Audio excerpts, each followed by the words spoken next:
Hey guys, it's Tuesday Tips, and today I am going to give you some tips on how you can figure out how to not use your neck so much when we're doing things in our upper ab curl position. This is that curled forward position that we use for exercises like the 100, the Stomach Series, if you're on the reformer, coordination, backstroke, any of those exercises where we're holding ourselves in a rounded curled spine while we do fun things with our arms and legs, okay? So oftentimes what happens when we're in this position is we overdo it with our neck, right? We're here and then we feel like maybe we need to get higher, so what we do is this. And you can see my neck muscles working overhead over time to come up. It doesn't feel good, right? The key on getting your curl and getting your work without overworking your neck is kind of figuring out how can we lift our head up, do a little nod and curl. Yes, we want some engagement in those neck muscles, but not like pain. And then how could we pull our stomach muscles in to get the curl while we still have a little bit of ease? Like I could move my head and neck around and be okay here. Coming back. So one of my favorite kind of tricks or things to practice so that you can kind of teach your body how to be there is to use something behind your head. I just took my shirt today and I'm using it. This works with a towel, it works with like a shirt, anything that you can put behind your head. A Therman would work for this. I'm going to put that towel behind my head, and even before I lay down here, I want you to kind of see, like if I take the towel, I'm going to wrap my elbows forward.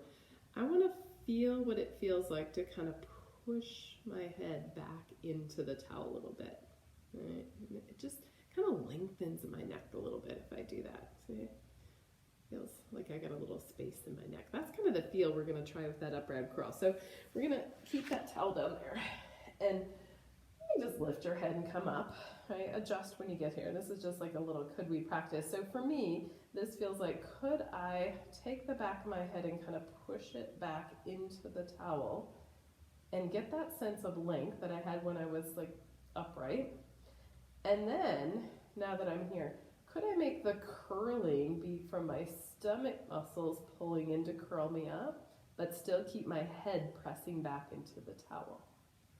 All right, so right now my stomach muscles working like crazy to get me up, so I'm not hanging out here.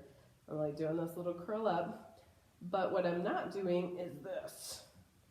Right? I'm not overstraining. I'm actually pushing my head back into the towel and pulling my stomach muscles up and in to curl forward. Right? And then once you've practiced that, by all means, come up. See if you just hold that for a while. Come back down. Then you want to try to recreate it without something behind you. So then, could you do that same thing? Could you get up there, kind of like we did before? We kind of just come up, maybe, right? And then could we push our head back in space, find a little space in our chin, and then could we pull our stomach muscles up to curl up, but think about pressing back through the back of the head so that we don't feel like we're straining our neck to be there, but it is core work like crazy to come up. So this is just a little thing you can do at home. If you're someone who kind of struggles with always feeling it in your neck when you're up in that upper ab curl, I would suggest practicing this at home and just coming up and just holding the position, breathing, of course, right? Could you just come up and hold, the 100 exercise, we do 10 breaths where we hold in that position.